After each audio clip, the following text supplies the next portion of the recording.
먼저 결론부터 말씀을 드리자면 이 영상은 어떤 것이 좋다, 나쁘다를 평가하는 것이 아니고 각 후라이팬의 기본적인 특성을 이해하고 앞으로 어떤 제품이 나에게 좋을지를 같이 생각해 보았으면 좋겠습니다.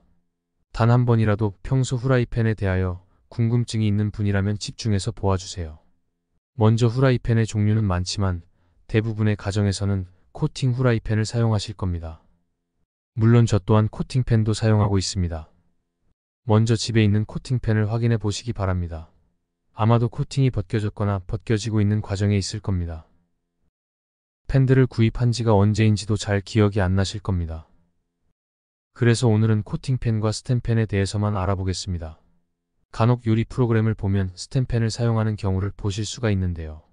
이는 스텐팬의 가장 큰 장점 중에 하나인 요리가 맛있게 된다는 점 때문입니다. 또한 사용법만 잘 숙지하시면 스텐팬만큼 편리한 요리 도구도 없을 것입니다. 그럼 스텐팬인가? 코팅팬은 뭐 문제가 있나? 라고 생각들 수도 있는데요. 코팅팬 또한 엄청나게 편리하고 좋은 기능들이 있습니다. 각 팬의 장단점을 알아보고 어떨 때 어떤 팬을 써야 되는지 같이 생각해 보겠습니다. 먼저 코팅팬의 최대의 장점은 음식물이 잘 달라붙지 않는다는 점입니다.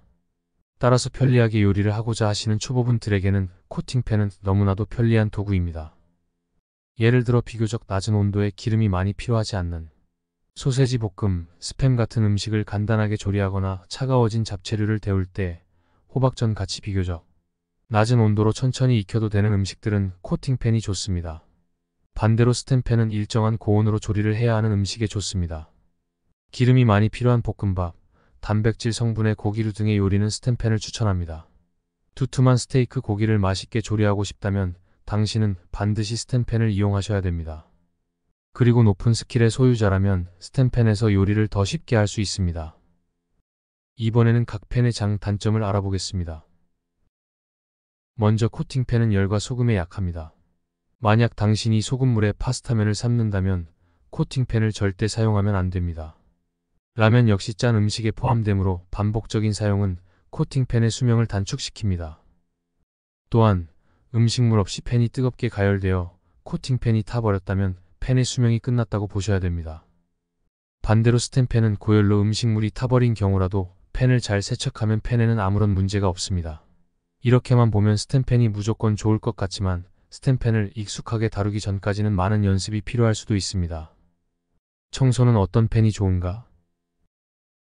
만약 식당에서 하루 종일 요리를 한다는 조건이라면 스텐팬이 훨씬 청소하기가 쉽습니다.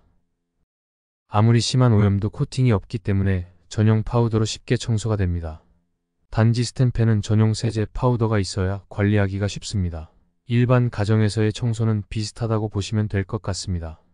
간혹 코팅팬을 사용 후 물세척이 아닌 종이로만 닦는 분이 있는데 이는 음식물이 팬에서 완벽하게 제거되지 않기 때문에 반드시 부드러운 수세미를 이용해 팬을 닦아주셔야 됩니다.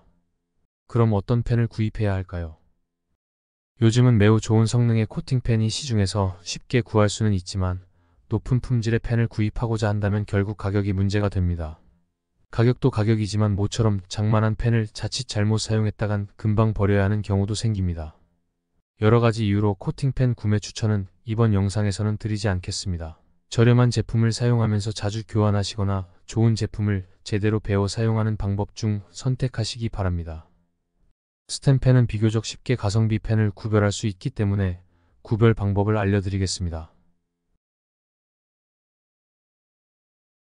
만약 좋은 코팅팬을 구입해서 사용법대로 잘 사용하면 오래 사용할 수 있는 것 아닌가요?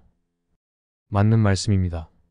단지 코팅팬의 최대의 단점이 시간이 지나면서 코팅이 벗겨진다는 겁니다. 아무리 좋은 성능의 코팅팬도 뜨겁고 짠 요리를 반복하게 되면 미세하게 남아 코팅이 벗겨지기 시작해서 한 6개월쯤 사용해보면 팬의 코팅이 변하는 것을 볼 수 있습니다. 그 코팅은 두 가지로 변한 겁니다. 조리 시 음식물에 섞였거나 세척 시 벗겨진 것입니다. 그럼 스텐팬을 구입해야겠네요. 스텐팬의 사용법을 익히셨다면 스텐팬이 대안은 될 수 있습니다. 팬 종류가 많으므로 충분히 알아보시고 구입을 추천드립니다. 스텐팬은 만든 재질로 그 등급이 결정됩니다. 밑 바닥에 아무런 표기가 없으면 요리용이 아니며 주로 냄비나 주전자용입니다. 이와 같이 18-12라고 표기되어 있으면 가성비 있는 제품이기 때문에 구매하셔도 됩니다. 물론 이것보다 훨씬 좋은 제품들도 많이 있습니다.